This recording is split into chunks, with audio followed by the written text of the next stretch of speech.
पहले trial court और फिर इस्लामाबाद हाई कोर्ट की जानिब से साइफर केस में जमानत की दरख्वास्त खारिज होने के बाद चेयरमैन पीटीआई इमरान खान ने सुप्रीम कोर्ट से रजू किया, जिसकी आज पहली समाअत हुई है। लेकिन इस पहली समाअत में ही बेंच की सरबराही करने वाले जज जस्टिस सरदार तारिक मसूद ने साइफर केस का जेल ट्रायल कलअदम करार देने की हिकमत अमली में गलती की तरफ इशारा भी कर दिया है। ये वो केस है जिसका फैसला कल ही इस्लामाबाद हाई कोर्ट के डिवीजन बेंच ने इमरान खान के हक में दिया और जिसे तहरीक इंसाफ अपनी कानूनी जीत करार दे रही थी। आज जस्टिस सरदार तारिक मसूद की सरबराही में 3 रुकनी बेंच, जिसमें जस्टिस याया अफरीदी और जस्टिस आयशा मलिक शामिल हैं, उस बेंच ने इमरान खान की साइफर केस में जमानत और फर्द जुर्म की कार्रवाई कलअदम करार देने की दरख्वास्त पर पहली समाअत की, जबकि इमरान खान की जानिब से उनके वकील बैरिस्टर सलमान सफदर अदालत के सामने पेश हुए और बेंच को इस केस की FIR पढ़कर सुनाई। समाअत के दौरान जस्टिस सरदार तारिक मसूद ने उनसे पूछा कि यह मामला कब का है, जिस पर इमरान खान के वकील सलमान सफदर ने जवाब दिया कि यह मामला 2022 का है। जस्टिस सरदार तारिक मसूद ने रिमार्क दिए कि साइफर का मुकदमा दर्ज होने में पूरा साल ही लगा दिया है। कुछ दफात में सजा 2 साल है, कुछ में सजाए मौत और उम्र कैद है। आज समाअत के दौरान FIA के तफ्तीशी अफसर के बगैर नोटिस ही अदालत में पेश होने पर अदालत ने बरहमी का इजहार किया।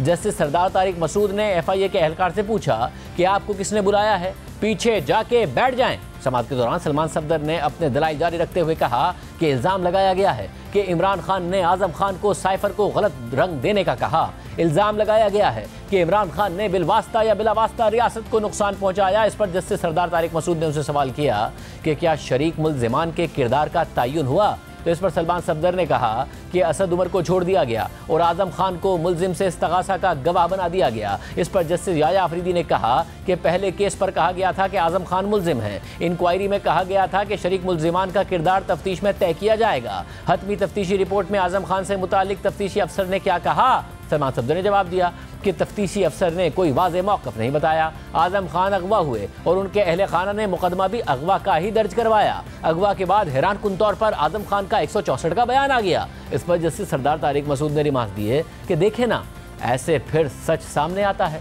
सलमान सफदर ने जवाब दिया कि आजकल तो सच ऐसे ही सामने आता है। इमरान खान को सियासी इंतकाम का निशाना बनाया जा रहा है। मातहत अदालत के सामने कई घंटे दलाइल दिए। इस पर जस्टिस सरदार तारिक मसूद ने रिमार्क दिए कि आप मुकदमात को सियासी तौर पर चलाएंगे तो यही होगा। मुल्जिम कम उम्र नहीं है और केस मजीद इंक्वायरी का है, तो इस तरफ लाएं।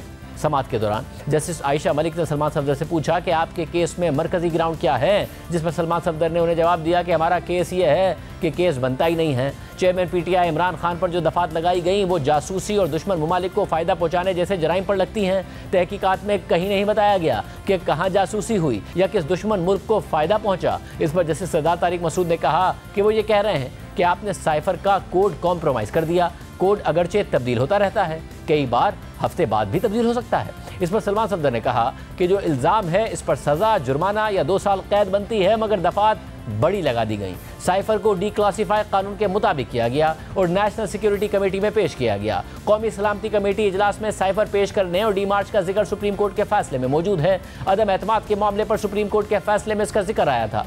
इस दौरान जस्टिस सरदार तारिक मसूद ने कहा कि अभी आप नोटिस ही जारी करवाना चाहते हैं तो इसकी हद तक ही दलाइल दें। इस दौरान जस्टिस याया अफरीदी ने सलमान सफदर से पूछा कि साइफर एक सीक्रेट दस्तावेज था या नहीं था, जिस पर सलमान सफदर ने जवाब दिया कि साइफर डीक्लासीफाई होने के बाद सीक्रेट दस्तावेज नहीं था। जस्टिस याया अफरीदी ने उससे मजीद पूछा कि डीक्लासीफाई होने से पहले क्या मुल्जिम ने साइफर किसी को दिखाया था। सलमान सफदर ने जवाब दिया कि इस दौरान साइफर किसी को नहीं दिखाया गया। इसके बाद जस्टिस सरदार तारिक मसूद ने उनसे पूछा कि साइफर हवा में लहरा कर बता दिया जाए कि इसमें यह लिखा है तो क्या यह पब्लिक कर देने के ज़मरे में नहीं आता। जबकि इस दौरान जस्टिस याया अफरीदी ने कहा कि अभी हम इल्ज़ामात का ट्रायल नहीं कर रहे, इल्ज़ामात क्या हैं सिर्फ ये देख रहे हैं। इमरान खान उस वक्त वज़ीर आज़म थे और उन्होंने इजलास में साथियों से साइफर शेयर किया था। अगर इमरान खान साइफर पर साजिश कर रहे थे तो इस इजलास को क्यों रिकॉर्ड किया। हमारे सामने मसला साइफर का मतन लीक करने का है। जस्टिस सरदार तारिक मसूद ने रिमार्क दिए कि साइफर केस का ट्रायल कलअदम होने पर तो अब आपका नुकसान ही हुआ है। साइफर केस के ट्रायल में अगर कोई कमी बेशी थी तो इसको दिफा के लिए आप बाद में अपील में इस्तेमाल कर सकते थे। साइफर ट्रायल कलअदम होने के बाद इस्तगासा तमाम गलतियां दूर करके ट्रायल करेगा। हमारे सामने जमानत का केस था जिस पर नोटिस कर दिए। सहाफ़ी बाद में कहेंगे कि जज साहब का मूड ठीक नहीं था तो जमानत नहीं दी, जबकि आज तो नोटिस ही हो सकते थे। आज की समाअत में सुप्रीम कोर्ट ने साइफर केस में वफाक और वजारत दाखिला को नोटिस जारी करते हुए केस की समाअत गैर मुअय्यना मुद्दत के लिए मुलतवी कर दी। जस्टिस सदा तारिक मसूद ने अपने रिमार्क्स में तहरीक इंसाफ की गलत हिकमत अमली की भी निशानदेही की। कल हमारे प्रोग्राम में माहिर कानून इमरान शफीक ने भी यही राय दी थी और कहा था कि अगर मौजूदा ट्रायल मुकम्मल भी हो जाता और इमरान खान को इसमें सज़ा भी हो जाती तो इसका फ़ायदा इमरान खान बाद में अपील में ज़्यादा अच्छे से उठा सकते थे। अगर ये अल्फाज इस केस में सज़ा होने के बाद आ जाते तो उनको ज़्यादा फ़ायदा होता। बहरहाल कल साइफर केस में जेल ट्रायल के खिलाफ फैसला आने के बाद अब इस केस का ट्रायल एक बार फिर से शुरू होगा, लेकिन इसके बावजूद इमरान खान के अहले खाना उनकी जल्द रिहाई के लिए पुरुमीद नहीं है। आज लाहौर में मीडिया से बात करते हुए इमरान खान की बहन अलीमा खान ने कहा कि उन्होंने फैसला किया हुआ है कि इमरान खान को जेल से नहीं निकालना, पूरा निज़ाम उनको सपोर्ट कर रहा है। ये किसने कहा है कि उम्मीद है कि बाहर आ जाए? बाहर नहीं, बाहर उनका इरादा होता है निकालने का, उनको न कोर्ट तक नहीं लेके जाना। तो उम्मीद हमें तो नहीं है कि ये जेल से उनको रिहा भी करेंगे या बेल भी एक्सेप्ट होगी। ये उन्होंने फैसला किया हुआ है कि नहीं निकालना।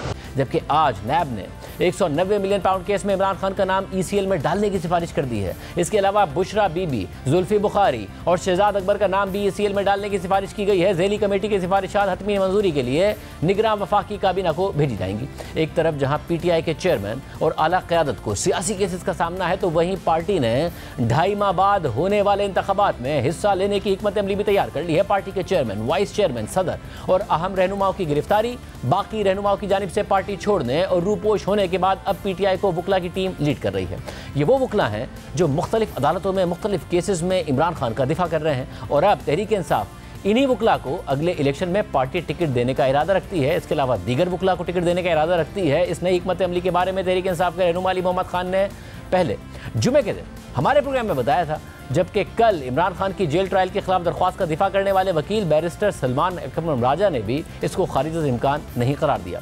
जुमे को हमारे प्रोग्राम में अली मोहम्मद खान ने कहा था कि जिनको टिकट देना है उस हवाले से बहुत से फैसले कर लिए हैं। उन वकला को जिनकी हलकों में असर वसूख है उनको टिकट देंगे, शहरी इलाकों में खवातीन को मौका देंगे।